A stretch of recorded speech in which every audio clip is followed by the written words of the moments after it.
How can I find and hire good employees? This is one of our big risks for 2024, and it was also one of our big risks for 2023, and it was also one of our big risks for 2022.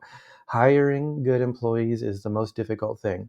So, first of all, I want you to think carefully about your job description, and I want you to put it in writing. Put it in writing, even if this is your first employee and you're just like, I want them to do everything. So, here's the thing. You need to decide what kind of person is going to fit with my business. If you are a brand new business, then guess what? You're going to need a person who is comfortable taking chances. And that means you are probably going to hire someone who is a bit of an entrepreneur themselves. Because if they're not a risk taker, they're going to be like, yeah, I don't know. You're kind of, it's, I don't know if you're going to be around or not. And so they're probably not going to leave a good paying job to go work for you in this startup that's just launched.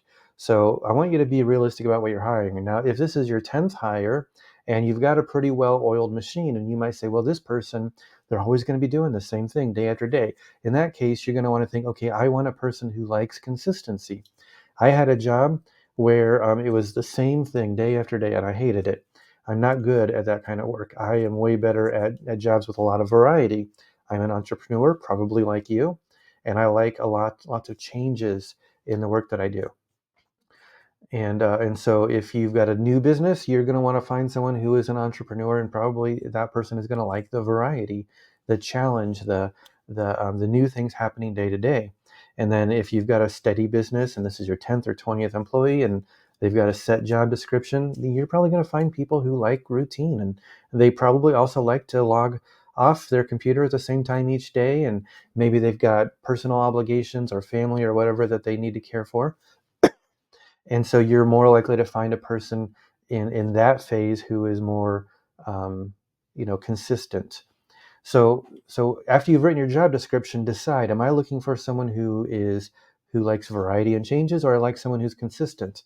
If you like someone who's consistent, your job description needs to speak to that person. And so you need to say, I need someone who is dependable, shows up day after day, can do the same thing again and again with quality and consistency. That's what your job description needs to communicate to them. If you need a person who can fly by the seat of their pants, who can think standing up or even running, then you need to say that, this job is going to have a lot of variety and a lot of changes. You need to be able to think on your feet and adapt. Because I found with a lot of new and smaller businesses, 20 employees or less, hiring can be very difficult because they hire the wrong kind of people. They are a business that is fraught with risk, and they try to hire people who don't like risk. Here's a downside though. If you are a new business and you're hiring an entrepreneur who's really good at adapting to risk and such, they're not going to stick around a long time unless they have that desire for variety and change fed. And what I found, having worked with many small startups, is that when a business is new and you've got 10, 20, maybe 30 or 40 employees, your job looks like this, where you have all these different hats that you're wearing. And then when your job is 500 people, it's not like that. You need specialists who just do this one thing. And so what happens is as your company succeeds, you lose your first wave of employees, which can be tricky unless you prepare for them, unless you make a plan for this, and it is possible. So that's the first thing, is you really want a good job description, and you want to make sure that you have written a job that is going to be suitable to the people that you're going to hire at your company's current phase. Now, the next thing is you're going to have to find the right kind of people. And I will say this, that if you are a new business and you're not well established, I have seen far better luck when you are hiring within your network than by using job sites. Now, that said, I can imagine a situation where you really need a certain kind of expert and you don't have that person in your network, but a friend of a friend might. So I worked for this really interesting guy. His name was Mark Shuttleworth. He was an entrepreneur in South Africa. He sold his business for, like, I don't know, $600 million or something. He went to outer space. He was the first African man in space. And then he came back to Earth. How often are you going to say that, right? He came back to Earth and started a company. And so he had been watching mailing lists for technical people where they were communicating, interacting. This was like the early days of social networks. And he had identified people who would be a good fit for his new business idea. And so he personally reached out to these people. And it's a funny story for another time, but he personally reached out to them to invite them to join his business. And so that's an example of hiring within your network. Is he looked for people who were going to be a good fit for this new business.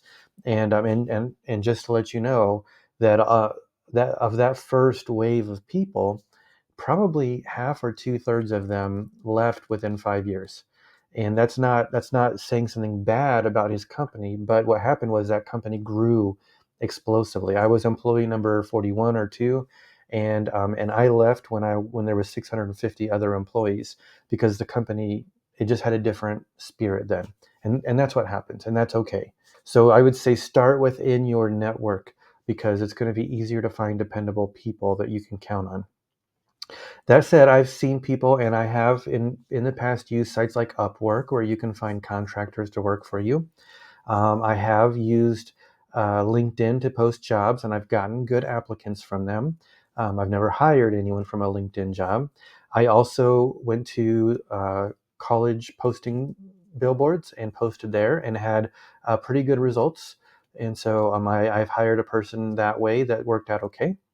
So those are also possible networks that you can tap into and could give you some opportunities. I just want to remind you, subscribe so that you get to see our future announcements. Thank you so much. See you again in 2 weeks.